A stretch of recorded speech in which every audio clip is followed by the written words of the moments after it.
दोस्तों बाइनेंस दुनिया की number 1 crypto currency exchange application है या प्लेटफॉर्म भी कह सकते हो। यहीं पर FTX दुनिया का second largest crypto currency exchange है। उन्होंने कर दिया है बैंकरप्सी फाइल कि हमारे पास में कुछ नहीं है और उनका जो CEO है सैम बैंकमैन उसने रिजाइन कर दिया। उसकी एक टाइम पर नेटवर्थ 26 बिलियन US$ पे चली गई थी और इसको गोल्डन बॉय कहा जाता था। लेकिन अब इसकी हालत ये है कि पिछले हफ्ते तक 16 बिलियन पे इसकी नेटवर्थ थी, लेकिन अब जीरो हो चुकी है। अब जीरो बेशक से हो चुकी है, लेकिन बंदा बहामास में घूम रहा है। जो कस्टमर्स थे उनके लाखों करोड़ों रुपए फंसे हुए हैं, बल्कि डॉलर्स में फंसे हुए हैं। करोड़ों रुपए क्या फंसे हैं, डॉलर्स में फंसे हुए हैं लाखों करोड़ों। तो यहाँ पर तो अब इन्होंने कह दिया कि हमारे पास कुछ नहीं है और अब तो डर लगता है कि भैया क्रिप्टो करेंसी में बाइनेंस नंबर 1 पे कहीं ये भी धोखा ना दे जाए, क्योंकि दूसरे नंबर वाला तो ऐसा कर गया। बहुतों ने लगा भी रखे हैं पैसे, तो डर तो लगता है भैया। ये तो कह देते हैं कि बैंकरप्सी फाइल कर दी, हमारे पास कुछ नहीं है, और डर उनको लगता है जिन्होंने इनके सहारे लगा रखे थे पैसे। और हमने तो भैया क्रिप्टो करेंसी में इतना लॉस खा लिया है कि बस हाथ जोड़ दिए कि अब लगाने ही नहीं इसके अंदर पैसे, कि जब लगाओ तब नीचे चला जाए, फिर लगाओ कि भैया इससे नीचे क्या जाएगा, वो और नीचे चला जाए, फिर लगाओ कि अब तो बिल्कुल ही बॉटम टच कर गया, अब क्या जाएगा, वो साला जमीन के नीचे का गटर भी चाट जाता है। इस तरीके की हालत चल रही है कि सोचा नहीं था कि कभी ऐसा भी होगा। बिटकॉइन वहां जाके बैठ जाएगा जहां कहेंगे कि भाई आ रहा है नहीं आ रहा है ना, वो कहे तू और लगा दे पैसे, थोड़ा और नीचे जाता हूँ या रुका रहे। और यहीं पर दोस्तों डिज्नी ने कहा है कि भैया हम लॉस में चल रहे हैं। जो इनका स्ट्रीमिंग प्लेटफॉर्म है, 1 बिलियन का अभी लॉस हुआ था, अब 1.5 बिलियन का एक और लॉस हमें झेलना पड़ रहा है। तो भैया हम तो वही नेटफ्लिक्स वाली हालत में जा चुके हैं। अब नेटफ्लिक्स ने भी अपने एम्प्लॉयज भगाए थे कि चलो निकलो, उसके बाद में ट्विटर ने भगाए तुम भी निकलो, मार्क ज़करबर्ग ने कहा कि भैया तुम भी निकलो। इस तरीके से करते करते आधी दुनिया के एम्प्लॉयज तो सब भगा दिए कि हम लॉस में चल रहे हैं, तुम सब निकलो। तो मतलब इस वक्त में इतना ज़्यादा ये चल रहा है ना ट्रेंड में एम्प्लॉयज को निकालने का, कि मतलब किसी की कंपनी को कुछ भी ना हो रहा हो कि भाई मुझे ट्रेंड फॉलो करना है, हाथ खड़े करो कौन कौन निकलना चाह रहा है।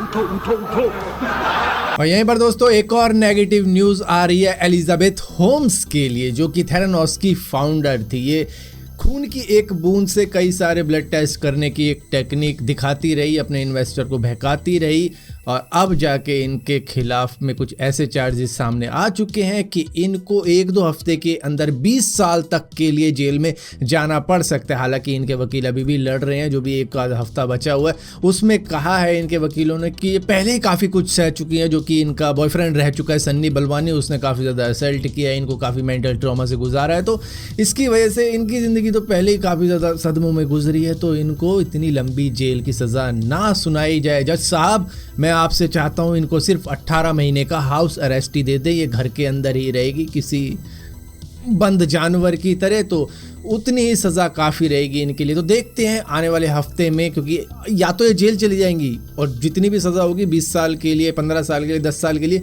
जाएंगी ज़रूर जेल में, या फिर ये हाउस अरेस्ट हो जाएंगे अगर इनके वकील सक्सेसफुल रहते हैं अपने केस के अंदर, क्योंकि ये तो मालूम हो चुका है कि ये गिल्टी है। और एक और बात बता दूँ, इनका जो लॉयर है वो थेरानोस का इन्वेस्टर भी रह चुका है, फॉर्मर एम्प्लॉय भी है, और अब इनके लिए वकालत भी कर रहा है। दोस्तों आपको मालूम है कि कुछ वक्त पहले ऐसी कंस्पिरेसी हुआ करती थी कि जो कबूतर हैं ये US गवर्नमेंट ने स्पाई करने के लिए रखे हुए हैं, ये स्पाई करवाते हैं अपने लोगों के ऊपर। और अभी एक और कंस्पिरेसी चल रही है कि जो US गवर्नमेंट है उसने मॉस्किटो छोड़ रखे हैं लोगों पर स्पाई करने के लिए, और इसीलिए वो उनको मतलब पैदा करे जा रहे हैं और भेजे जा रहे हैं। क्योंकि इस तरीके की वीडियो लीक हुई है जिसके अंदर मॉस्किटो के ऊपर कुछ नंबर है 38, और अगले दिन उसको एक और मॉस्किटो मिलता है जिसके ऊपर कुछ और नंबर होता है। तो उसको ऐसा लग रहा है कि ये स्पाई करने के लिए छोड़े हुए हैं US गवर्नमेंट ने। और आपने देखा भी होगा कुछ साइबर्ग्स बनाए गए हैं, जैसे कॉकरोच का बनाया गया है, किसी और मच्छर का भी बनाया गया है, कि वो उनकी डायरेक्शन तय करें कि किधर को उनको